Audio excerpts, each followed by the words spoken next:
Big 12 chasing UConn.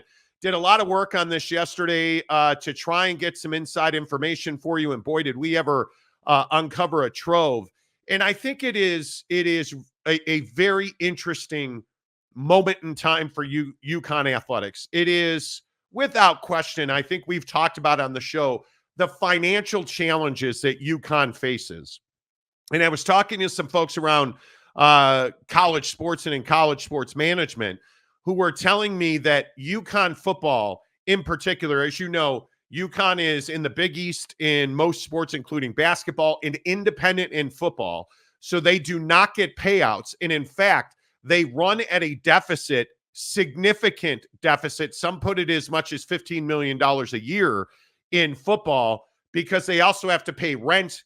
They lose ticket surcharges, parking, all kinds of money going out the window for UConn on football. And it is the number one question looming and hanging over UConn to the Big 12, because I am told when Big 12 administrators got together this week and last week to hear presentations on UConn joining the Big 12, that they were left multiple times asking the question, can we, the Big 12, afford to add UConn as a member? And I know that sounds crazy. And I know a lot of people can't seem to grasp the concept that adding UConn is essentially paying UConn to have athletics in their university, to have an athletic department. They currently, from the Big East, make between $4 and $5 million a year in TV revenue in their distribution deal. All of that obviously is related to basketball. They're a basketball brand. You can't tell me another sport that UConn competes in at a high level. It certainly is not football. So they would be going from $4 to $5 million to north of $40 million a year in distribution if they join the Big 12 and in the future get up to that top tier and 100% revenue. That's the biggest issue. And I think that's what's scaring the Big 12. I was told directly yesterday by sources close to the Big 12 that there is real concern about each member, current members' ability to pay the NIL related charges. First of all, obviously the lawsuit, the settlement, but you also then have to revenue share with the athletes that you have in your athletic department. So not only are you paying a $10 million a year settlement, but you are paying between $20 and $25 million in revenue sharing. And the more money you make, the more you have to pay out. It is a significant financial commitment from each and every institution to play major college athletics. And I think it is a very pertinent question. As we reported months ago and we talked about yesterday on the show, the biggest question the Big 12 has about adding UConn is whether or not UConn, and by extension the Big 12, can afford to play at the top level of college athletics when they seem to be hemorrhaging money on their college football program, which again, I think it is a very pertinent fact that they are an independent. They do not currently have a distribution TV deal.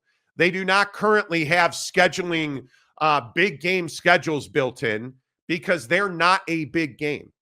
Remember that as well. UConn football does not win football games. They rarely, if ever, go to a bowl, which would be the minimum bar of 6 wins.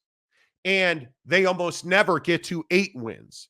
And the question is, if you add UConn football specifically, because basketball is a no-brainer, I think we all agree with that. But if you add UConn football to the Big 12, should the Big 12 and its members expect that UConn can carry its own financial load when they are running at a deficit in their facilities? Because they pay rent, they have to give up a ticket surcharge, they don't get full concessions, and they don't get parking revenue. Let that sink in. Find me another program in a major conference who has to rent a stadium and loses money doing so. Man, that is a tough equation. And Jake, I do believe that it is the number one reason that UConn does not yet have an invitation to join the Big 12. Yeah, and I mean, how can you blame the Big 12 for not wanting to, financially support that situation? I mean, it's not where it's not where anybody would want to be. As you said, like there's not, you can't sit here and right off the top of your head say, oh yeah, these guys and those guys and these guys over here all do the same thing, because they don't, because it's not a great model. So for UConn, the question to me very simply is, are you going to play football in the long term? Does it make more sense to just cut football out, be a basketball school, obviously have your other sports, but predominantly just be a basketball school and go from there? Because ultimately, we've heard the Big 12 considering other schools like Gonzaga, who are basketball only. That conversation has been ongoing for quite some time. And it does beg the question for UConn. Does that make more sense? Because ultimately, in today's current climate with athletics, you can't be in a situation where you're constantly losing money and having to give away profitability because you happen to rent a stadium. That's their single biggest issue. If this stadium was sitting on their campus and they owned it and they could keep all of that revenue, this would be a completely different conversation. But unfortunately, that's not the situation. And so if you're the Big 12, a league that is trying to, continue to secure its future moving forward, as there's a lot unknown in college athletics, it doesn't, to me, make a ton of sense to take a risk on a program like this. Obviously, you want basketball to contribute to what already is the best basketball conference in the country. But again, the risk is extremely high in football. Doesn't make a lot of sense to pay this football program $40 million a year to not have a return on it. And that's what's hard. Well, and I think, pay them $40 million a year, and half of that's gone already. Because if football doesn't generate you revenue, can you afford to play in the Big 12 with all your other sports? I think the answer is no for UConn. You would not be able to, because also talking to somebody that is intimately familiar with the way that UConn revenue works, it is basically one of the most dysfunctional revenue flows I think we have in the entire country. Because you have to remember that UConn Athletics gets paid and pays to the state of Connecticut, which is really awkward because the university actually acts as a middleman between the state of Connecticut and the athletic department. So essentially how all this works is the athletic department cuts a check to the state of Connecticut, who then pays that money to the University of Connecticut, who then pays that money, or part of that money, not all of it, part of that money to the athletic department. It is one of the most flawed systems. And I know from what I'm told that UConn's trying to address that, and they are trying to find a way. They are also trying to find a way to make more money through the basketball program, which I think is the genesis of why they want to join the Big 12.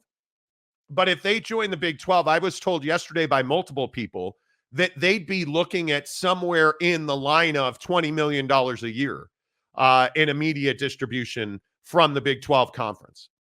So a 50% distribution until such a time where they can show that their football program can compete at a higher level and earn revenue at a higher level. Because if you're not going to be able to make money on your stadium and on home games, it's a non-starter. And there are people in the Big 12, and I would put it at, based on what I've been told, half of the administrators in the Big 12 are a no on UConn joining the conference. And I think it's a very long road. I do not believe that we are close to an invitation, because there's going to have to be major concessions from Connecticut, the state of Connecticut, the University of Connecticut, and UConn Athletics. They're going to have to illustrate how they intend to afford to compete in Big 12 football. Even though, from what I was told yesterday, they would not join the conference until the earliest as a basketball and all sport member until 2026. And there's a real chance that they may join only as a basketball member in 2026. And the rest are on essentially a trickle-down calendar. Because I just don't see a way, based on what I was told, I do not see a way that UConn Athletics can afford to be a full-fledged athletic member of the Big 12 Conference. They simply do not have the revenue to do that. Yeah, and I just think you're either a liability or an asset when it comes to, revenue and profitability. You're either making money or you're not making money, and nobody's going to go out of their way to, subsidize that or cover that, margin where you're coming up short because your football program happens to be in a really bad spot. Whether it's and maybe that's the biggest issue. It would be different if your stadium was on campus and you weren't renting it and like you had revenue, but you were a crappy football team, right? Like you were just this team that wasn't really competitive at a power four level. And, that would be a different conversation. But this combination of, not having enough revenue plus not being a good football team just to me is a non-starter. And it makes sense what you're saying, right? Like why would ADs or administrators in the Big 12 be excited to bring on what I call liability in financial terms, right? Something that is costing you more money than it's making you. That's how these guys look at it. Hey, if we're going to bring someone in and we're considering them both we're looking at it in terms of, what would it be as a full share? What would it be as a half share? How can we make this work? Because obviously we want the best team in college basketball last year in our conference. Well, there's not really a way to make it work yet, which is why I think we're hearing things like, hey, yeah, they'll join in basketball only. And then maybe the other sports can kind of come along as the years, tick by. And maybe, just maybe, they're going to either have to not play football anymore or they're going to have to pony up the cash to figure out a stadium on campus. And that's just unfortunately the way it has to be done in college athletics for it to make sense. And we haven't even gotten to how you're going to go from just catching up, if you will, in football to actually thriving in football. I don't think there's a way to make it happen. Yeah. I don't. I think you are going to have to find a way to get yourself in a place where you value UConn football over making money. And I just don't know that makes a lot of sense because the basketball revenue, as much as the Big 12 values basketball revenue, it's not enough to offset the hundreds of millions. And I think I'm just going to tell you this because it's what I was told yesterday, but I think it's incorrect. There are people who believe that the cost of football in the next 5 years will eclipse $200 million a year. The cost of major top-tier power conference football will eclipse $200 million because of revenue sharing and NIL. I can't believe that. I just can you imagine a scenario where UConn is paying $200 million out of pocket to play football? No. I can't imagine fucking Houston. Can you imagine Cincinnati? The lower end Big 12 brands. Because if you look at the universities in this league that are the smaller brands, look at Arizona with its shortfall. Can you imagine Arizona spending $200 million on football? No way. How do you balance a historically basketball first school? And I think the real question here is, if you are the bottom brands in any major conference, Vanderbilt, Northwestern,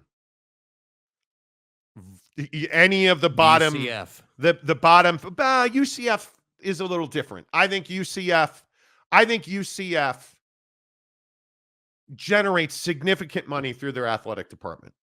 I can see UCF go. I mean, in that market where there's so much money in Orlando, I could almost see that.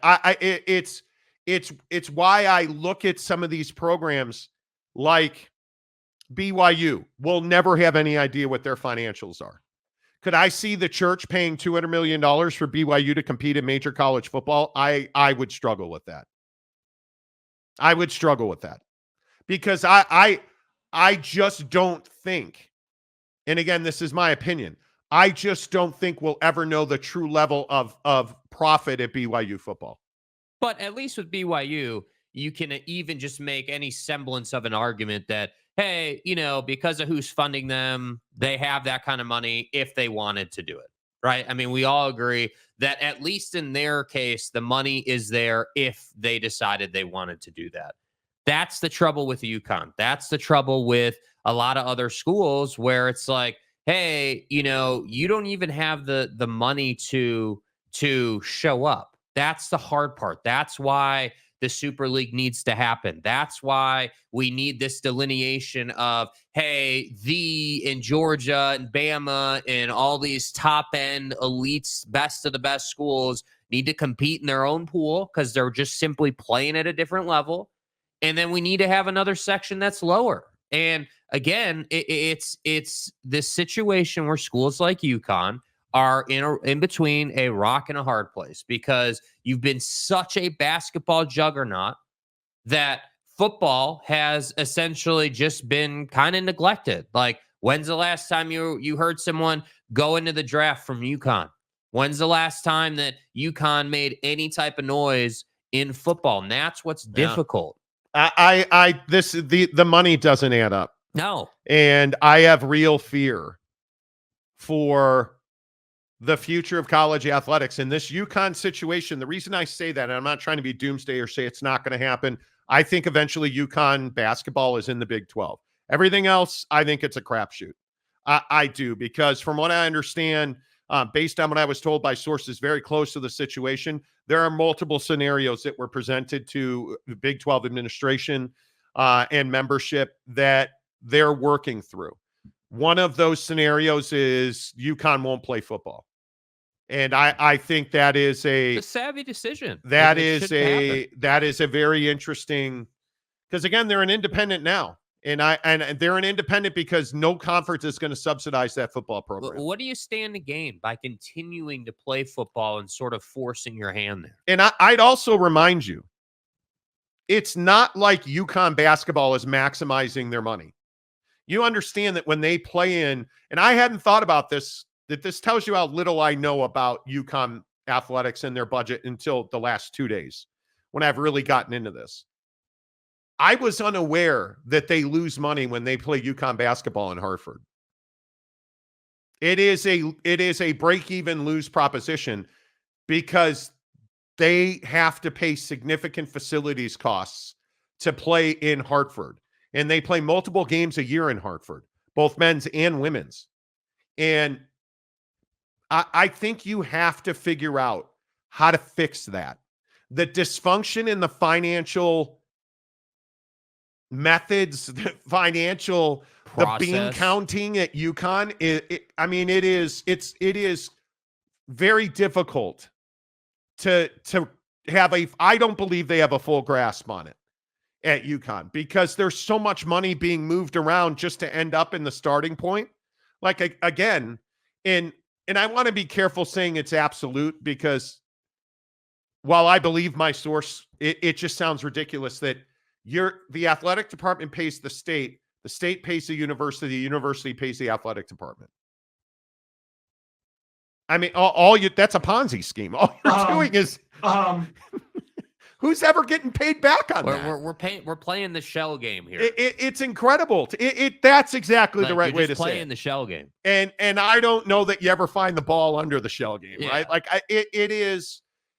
there's a lot of dysfunction. I think there are a lot of financial questions that have to be answered. And what sacrifices is UConn athletics willing to make to become a member of a Power 5 conference? And I think it's very problematic at this point. And again, I look at Gonzaga. Gonzaga has none of these issues. Gonzaga's money is very clear. They make significant bread. They play one-off preseason big matchup games that are revenue generators for the WCC. They make money for the WCC. They make money for themselves. Now, is it a lot of money? It's not, because of their TV situation. But at least with them, you can project it forward and say, hey, if you were in the Big 12 and you were getting better TV money, this is what it would look like. Correct. At least at that point, you can say, hey, like, we can see what it would look like. And we're talking about UConn, the best basketball program in the country, who is being, weighed down by the anvil of UConn football around their neck. And I don't know how you fix that, because UConn at this point has been very reluctant to even have discussions about leaving football on the outside. It's been a non-starter as a basketball only. That it's a non-starter, which I understand to a certain extent, because you have a full athletic department, but that athletic department is struggling. Yeah, but this is the same concept that we've talked about before, like with Pac-12 schools or other schools, where you're sitting in this sort of gray area where you have a football program, but it's not high functioning enough. It's not doing anything for you, and you want to sit here and you want to say, well, our money is super unorganized, and it's not, we don't have the financial organization. The spreadsheet is not put together. And yet here we are trying to get into a Power 4 conference in the Big 12, and we can't do it because we don't know how the money moves. Our football program is not productive enough, and we want to sit here and say that we're unwilling to part ways with football. And that's the stuff I don't get. In the university, the athletic department runs at between a $30 and $40 million deficit every year. And the university is having to cover that cost. And I think it is something that the Big 12 does not want to cover that cost. So when I sit here and I look at this situation, what I would be asking UConn is, why do you want to continue to have football given your situation? I would understand it more if you weren't renting your stadium and you weren't having to give away all the ticket money and the concession money and everything that they have to do. But again, what is the real problem here with paying 30 at a university like UConn? What is the real problem with paying $30 to $50 million to play sports? Yeah. Well, you know what I'm going to say. Yeah. It's $30 to $50 million that is not going into education. It's $30 to $50 million that's not going into better professors, better lecturers, better facilities, better halls, better dorms, better everything, better chancellors, better presidents, better department heads. It's $30 to $50 million that a lot of people on that campus believe could be better spent. And we talk about this. We talked about it yesterday with Michigan. We talked about it extensively with Utah. We get into this bubble where we all believe that sports is king, and we don't care because we've never heard of the tenured science bro that is trying to figure out how to make mold cure cancer in a petri dish in under ultraviolet light for 6 weeks in 38.65 milliseconds. Yeah, and it's the classic situation of we don't care about that and they don't care about this. And win games. Yeah. Right? Like that is I think it is. It is. It's remarkable to me that we continue to find ourselves in these situations where we allow sports to color our perspective in very bad ways. Because at places like UConn, is football really that important? What's more important, football or the science department? Football or the history department? And I'm going to tell you, it's the history department. Well, and it's the library. And I think we shouldn't be asking about football. We should be saying basketball. Even as good as basketball is, they care more about education. But it's funny, almost a direct quote yesterday from somebody very close to that situation. Basketball brings us more money. Basketball brings us better cut quality, better, more ready to compete and succeed students. Right. Because they want to go to basketball games. Facts. And they want to go to NCAA tournaments. And they want to spend their spring break, going to big games. Yeah, basketball's relevant. No kid is going to UConn because they can't wait for Saturdays in the fall. And I think that is a very good point. And when we look at where the Big 12 is, this is a massive moment in time. You add UConn, you have got to have financial guardrails in place.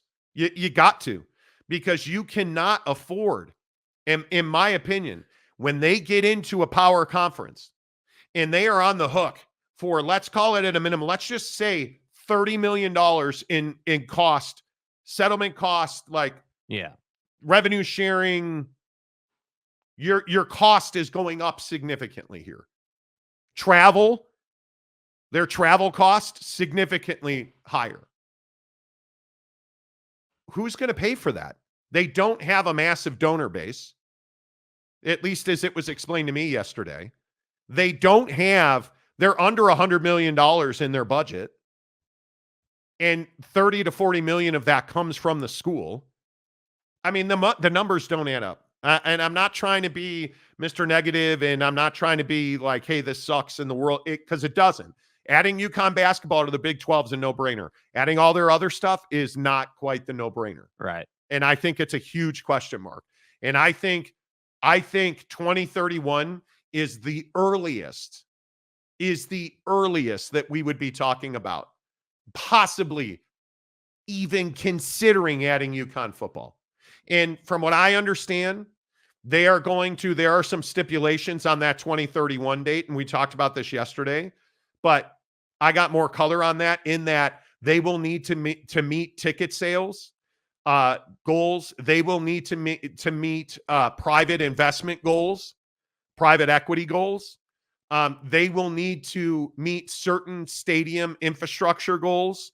They will need to make certain football revenue goals. Like, there's going to be a whole bunch of financial ladders that they have to climb. Well, and just think about it. Like, all those things you're talking about, like all power schools are doing all those things, right? They've got the stadium, they've got, money flowing through the program. Like, you've got all these things that, again, maybe the best way to say it is, we as fans just take for granted that these schools do. Like we just take for granted the fact that Ohio State, has, I think we'll always say like $180 million in revenue coming into their, football program every year. Like, we just take that stuff for granted. It's like, oh yeah, it's Ohio State. Like, these are the challenges that folks on the outside looking in are facing. So when 2 weeks ago we were talking about, Boise State and Fresno State and San Diego State, like, this is the conversation that folks in that position have to have. And it's difficult, man. It's not easy. And I also think, as we talk about the Big 12 chasing UConn, I also think one of the things you have to consider here is, what else is significant about 2031? Well, that's the year that you're going to kick off a new TV contract. And sources close to the Big 12 tell me that they are expecting that next TV contract to be $90 to $95 million. It's a lot of money, man. And if you're talking about getting to that level of distribution per school, I mean, you're talking about doubling your TV contract. Like, you're talking about adding 50 to 60% into the value of your TV contract. And UConn's got to be part of the equity on that. If you're going to add UConn football in 2031, there's got to be equity in that. Because there's no doubt, from what I understand, Fox is fully on board to pay, because Fox has the lion's share of the Big 12 basketball contract. Fox is willing to pay the lion's share to add UConn. ESPN and Fox are fine opening up that deal to add UConn. They have been on board with that. They have said that about Gonzaga. They have said that about UConn.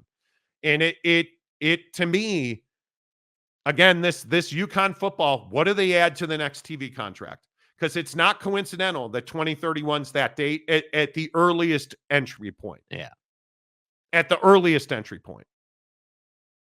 And I think if you are Fox and ESPN, sure, on the basketball side, that makes a lot of sense. Because, again, remember the equities. ESPN gets most of the Big 12 football package. Fox gets most of the Big 12 basketball package. So they will share cost.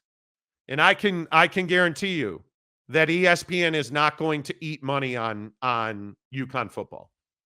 I can guarantee you that. Yeah, and I don't think ESPN or otherwise. Again, it's a value versus cost. Nobody's going to go out of their way to add you when you don't bring that value back around. That's it's just not in proportion. It's not, the equation doesn't add up. And I agree. I think that, this again, this is a lesson that needs to be learned at some point. You have to have, because think about how different this conversation would be if UConn football was the one winning national championships and basketball was as irrelevant as UConn football is. I mean, this would be a no-brainer of an ad. Can the Big 12 afford to add UConn? I think it's a fascinating question, because I did not talk to a single person yesterday who was like, oh yeah, no brainer, we're doing this.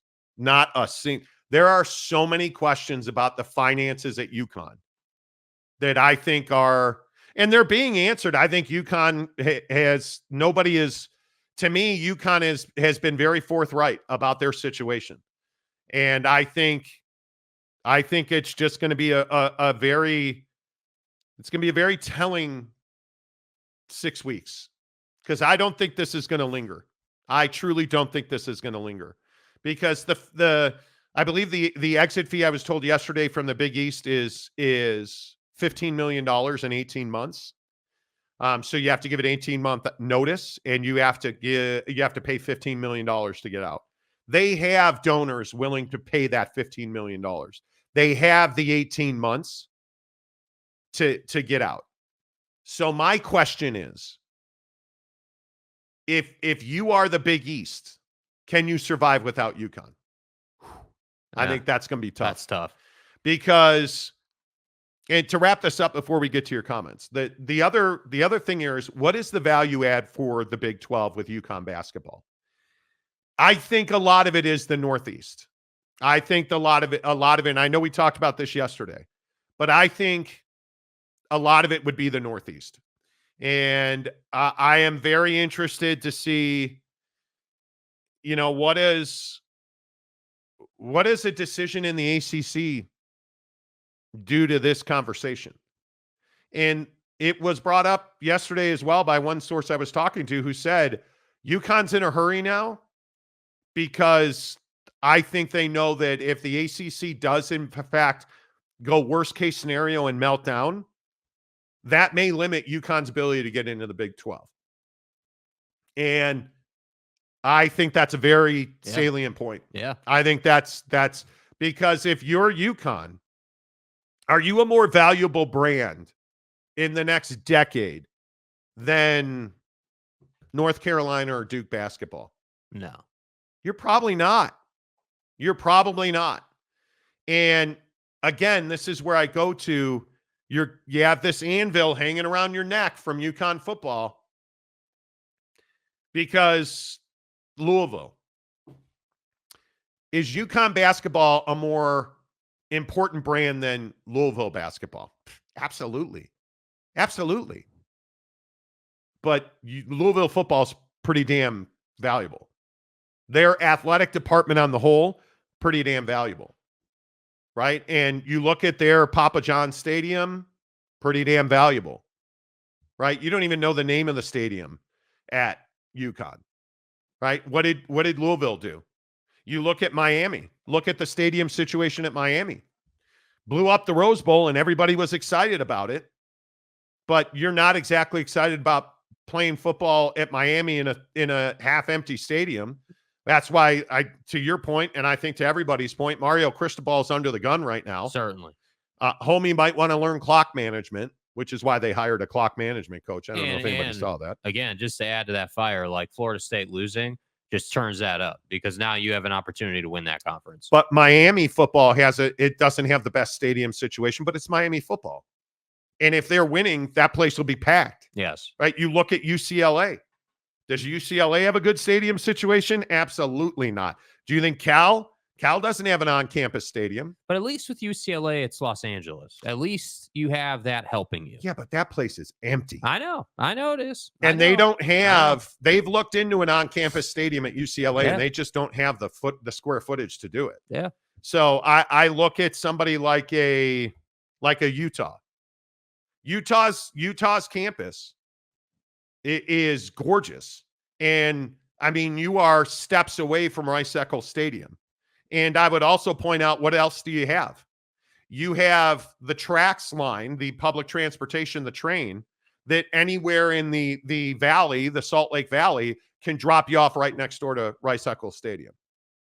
Like, you have to improve your football situation. Yes. At UConn. And I just don't know that there's any way to do that. Well, it seems like the equation, just generally speaking, for a successful football program is pretty straightforward. Now, getting it done is the hard part. Like, hey, the equation to me is have your stadium on campus or right next door to your campus, very close, and have it in a situation where you own that stadium, you're debt servicing it or whatever that looks like, but you own that stadium.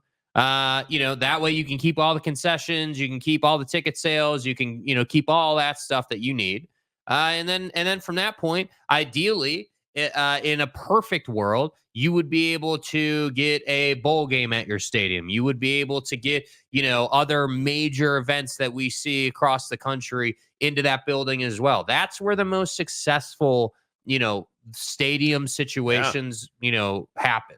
And there is, like, I look at who's another Northeast basketball brand, Syracuse. I know Syracuse fan always loses their mind when I say this. You're not relevant. You're not. Derek Coleman ain't walking through that door anytime soon, friends. Yeah. Like, you're